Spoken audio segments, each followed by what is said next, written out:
اگلے روز زندگی اپنے معمول پر واپس آ گئی۔ صبح ہی صبح روزانہ کی سرگرمیاں شروع ہو گئیں۔ فرید بھی اپنے کام پر جانے کے لیے گھر سے نکلا۔ اس وقت فرقان بھی اپنے گھر سے نکل رہا تھا۔ فرقان نے حسب معمول سلام کرنے میں پہل کی۔ فرید نے بے دلی کے ساتھ سر ہلا کر اس کے سلام کا جواب دیا اور چلا گیا۔ فرقان اسے روک کر یہ پوچھنا چاہتا تھا کہ اس نے حلیم لینے سے انکار کیوں کر دیا، مگر اس نے فرقان کو اس کا موقع ہی نہیں دیا۔ جانے یہ کس مٹی سے بنا ہوا ہے؟ فرقان نے سخت بیزاری کے ساتھ سوچا۔ معلوم ہوتا ہے کسی جنگل سے پکڑ کر لایا گیا ہے۔ اسی روز شام کو حیدر علی اپنے مکان کے آگے چبوترے پر بیٹھا ہوا تھا۔ حلیم پکانے کے لیے اس روز جو چولہا بنایا گیا تھا، اس کے بلاک ابھی تک وہاں پر پڑے ہوئے تھے۔ جس آدمی کے پاس سے یہ بلاک لائے تھے وہ ابھی ان کو اٹھا کر نہیں لے گیا تھا۔ حیدر علی اس وقت اکیلا بیٹھا ہوا تھا۔ اس سے کچھ فاصلے پر گلی کے تقریباً وسط میں ابرار اور محبوب نامی دو پڑوسی کھڑے آپس میں باتیں کر رہے تھے۔ اسی وقت گلی کے سرے پر فرید نمودار ہوا۔ فرید کو اپنے کمرے تک پہنچنے کے لیے حیدر علی کے گھر کے سامنے سے گزرنا ضروری تھا۔ وہ روزانہ ہی دن میں 2 بار حیدر علی کے گھر کے سامنے سے گزرتا تھا، ایک بار صبح کو، ایک بار شام کو۔ کبھی کبھار شام کے وقت اسے حیدر علی بھی اپنے گھر کے سامنے کے دروازے کے پاس باہر گلی میں کھڑا نظر آ جاتا۔ اس روز حیدر علی چبوترے پر اکیلا بیٹھا ہوا تھا۔ فرید جب اس کے قریب آیا تو حیدر علی نے اس کو دیکھ کر مسکرانے کی کوشش کی۔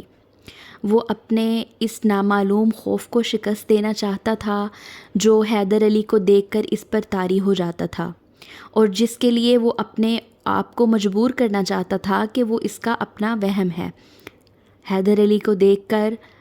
فرید کو دیکھ کر حیدر علی کے ہونٹوں پر ایک مسکراہٹ سی نمودار ہوئی، اور اس سے اگلے چند لمحوں کے اندر ایک قیامت برپا ہو گئی۔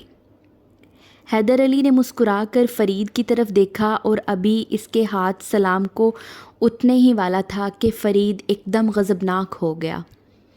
اس کے حلق سے ایک نہایت مکروہ اور بھیانک آواز بلند ہوئی، اور اس نے لپک کر 1 میٹر لمبا سریے کا ٹکڑا جس سے چولہے کے آگ ٹھیک کرنے کے لیے وہ ابھی تک چولہے کے پاس پڑا ہوا تھا، کسی وحشی کی طرح جھپٹ کر اٹھا لیا اور پوری قوت سے حیدر علی کے سر پر وار کر دیا۔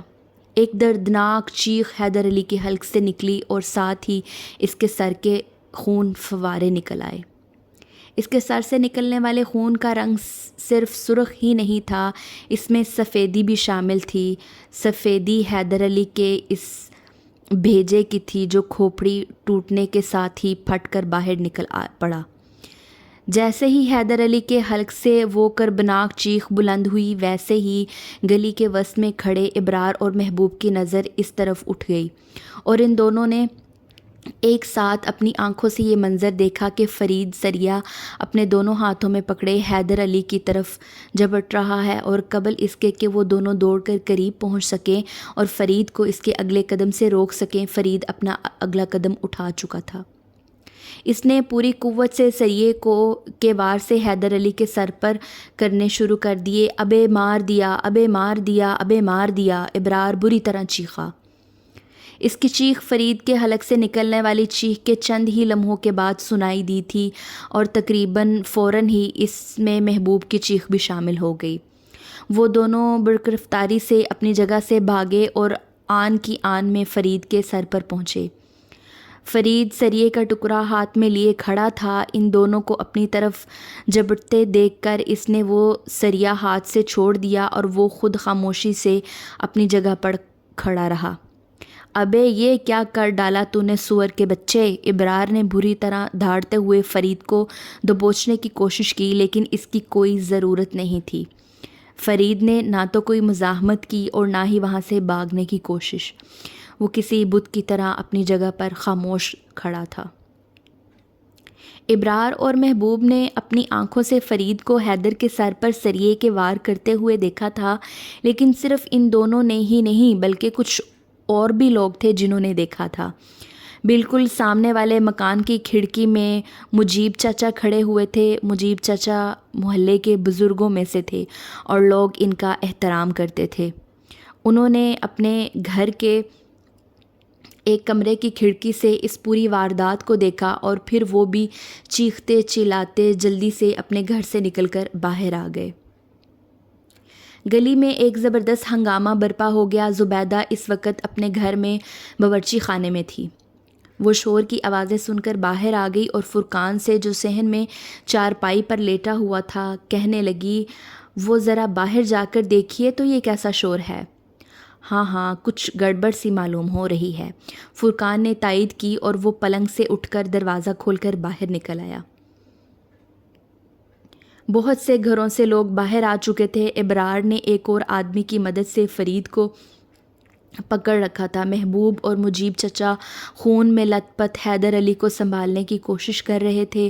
حیدر علی کے سر سے خون کے فوارے کی طرح بہہ رہا تھا اور محبوب اور مجیب چچا کے کپڑے اس خون سے سرخ ہوتے جا رہے تھے۔ اسی وقت شور کی آواز سن کر حیدر علی کی بیوی زرینہ گھر سے باہر نکلی اور اس نے جب یہ دلخراش منظر دیکھا تو اس کے حلق سے نکلنے والی فلک شگاف چیخ فضا کو چیرتی چلی گئی اور وہ بے ہوش ہو گئی۔ جلدی سے ایک چارپائی لائی گئی اور اس پر حیدر علی کو لٹا دیا گیا۔ ہسپتال لے چلو، ہسپتال لے چلو، کئی آوازیں ایک ساتھ بلند ہو رہی تھیں۔ پولیس کو خبر کر دو، ارے جلدی سے فون کرو، کوئی چلایا۔ بنین بائی کی دکان سے فون کر دو۔ فوراً ہی 2 آدمی بنین حلوائی کی دکان کی طرف بھاگے جہاں فون موجود تھا۔ مجیب چچا کی تجربہ کار نگاہوں نے دیکھا کہ حیدر علی کو ہسپتال لے جانے سے کوئی فائدہ نہیں ہوگا سوائے اس کے کہ اس کی لاش کو چیر پھاڑ کیا جائے گا۔ حیدر علی کے سر سے خون کے فوارے کی طرح باہر نکل کر بہہ رہا تھا اور اس صورت انسان کا زندہ بچ جانے کا بھلا کیا سوال پیدا ہوتا ہے؟ فرقان نے شدید بدحواسی اور سرائمگی کی عالم میں گھر کے اندر واپس داخل ہوا اور زبیدہ سے کہا، غضب ہو گیا، ہمارے کرایہ دار فرید نے حیدر علی کا خون کر دیا ہے۔ یا اللہ خیر! زبیدہ ایک دم سے چلا کر باہر بھاگی۔ خود فرقان بھی دوبارہ باہر کی طرف جا رہا تھا۔ اسے کیوں مارا سور کی اولاد؟ ابرار نے فرید کے منہ پر ایک زوردار تھپڑ مارا اور کہا، کیوں مارا تو نے اس کو؟ اس نے کچھ بھی نہیں کیا تھا، ہم اپنی آنکھوں سے دیکھ رہے تھے۔ کیوں مارا تو نے اس کو پاگل کے بچے؟ کسی گھر سے فوری طور پر رسی آ گئی اور فرید کے دونوں ہاتھوں کو رسی سے جکڑ دیا گیا۔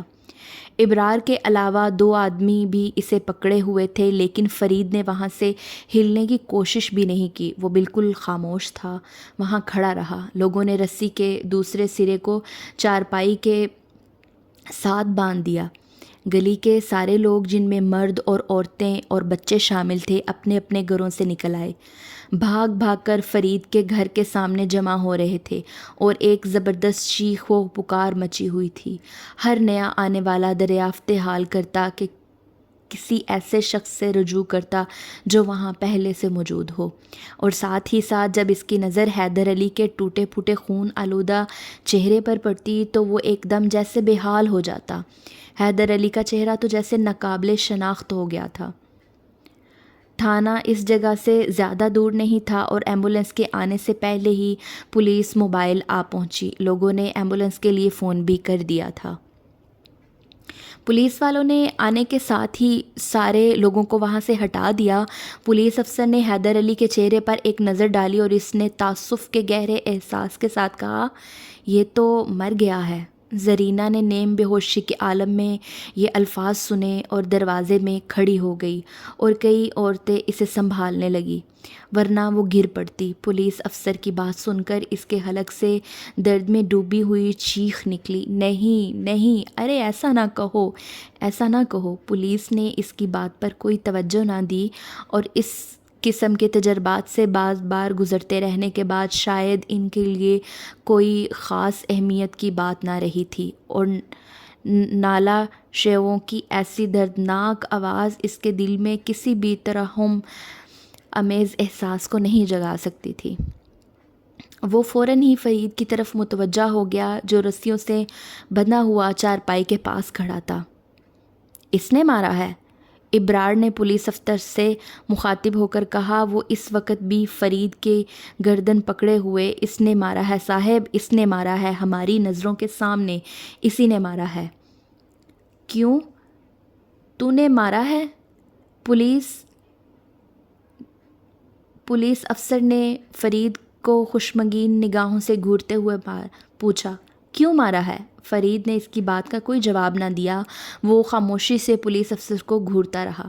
ٹھیک ہے، پولیس افسر نے کہا، تجھ سے تو اچھی طرح پوچھ لیں گے، اور اس کے ساتھ ہی اس نے ایک حوالدار کو حکم دیا کہ ملزم کو ہتھکڑی لگا دی جائے۔ فرید کو ہتھکڑی لگا دی گئی اور موقع واردات پر معمول کی کارروائی کا آغاز ہو گیا۔ اس دوران ایمبولینس بھی آ گئی اور کچھ دیر بعد لاش کو ایمبولینس میں پولیس کی نگرانی میں ہسپتال روانہ کیا گیا۔ پولیس کے فوٹوگرافر نے لاش کی تصویریں وغیرہ بھی لے لیں اور باقی کی کارروائی جاری رہی۔ کم از کم 3 عینی شاہد تو ایسے موجود تھے جنہوں نے اس واردات کو بالکل واضح طور پر اپنی آنکھوں سے دیکھا تھا، اور اس امر میں کوئی شبہ نہیں تھا کہ حیدر علی کو ہلاک کرنے والا فرید تھا، اور یہ کہ فرید نے اچانک ہی سریے کا ٹکڑا اٹھایا اور حیدر علی کے سر پر مسلسل مارنے لگا، جبکہ حیدر علی کو اس حملے کی توقع نہ تھی اور نہ وہ اس کے لیے تیار تھا۔ ان 3 کے علاوہ ایک خاصی بڑی تعداد لوگوں کی بھی تھی جو اس واقعے کے فوراً بعد شور سن کر بھاگے بھاگے وہاں آ گئے تھے، اور انہوں نے قتل کے اس منظر کے آخری حصے کو اپنی آنکھوں سے دیکھا تھا۔ حیدر علی اپنے پھٹے ہوئے سر کے ساتھ خون میں نہایا پڑا تھا، اور اس کے سامنے فرید کھڑا ہوا تھا، ہاتھوں میں سریا تھامے۔ فرقان کے چہرے پر ہمائیاں اڑی ہوئی تھیں۔ وہ زندگی میں کبھی بھی ایسی خطرناک صورتحال سے دوچار نہیں ہوا تھا، اگرچہ کہ اس واقعے سے اس کا کوئی تعلق نہیں تھا، لیکن یہ عذاب کیا کم تھا کہ فرید اس کا کرایہ دار تھا۔ ملزم کو تھانے لے جانے سے پہلے پولیس افسر نے اس سے پہلے سرسری طور پر ملزم سے پوچھ گچھ کی، لیکن ملزم کا رویہ بہت ہی عجیب و غریب تھا۔ اس نے صحت جرم سے انکار نہیں کیا، لیکن جب پولیس افسر نے اس سے یہ پوچھا کہ اس نے ایسا کیوں کیا تو اس نے اس سوال کے جواب میں خاموشی اختیار کر لی۔ پولیس افسر نے زیادہ اصرار نہیں کیا۔ اسے یقین تھا کہ تھانے لے جانے کے بعد وہ اس کی زبان سے سب کچھ اگلوا لے گا۔ وہ بڑے بڑے بدماشوں کی زبانیں کھلوانے کا ڈنگ خوب جانتا تھا۔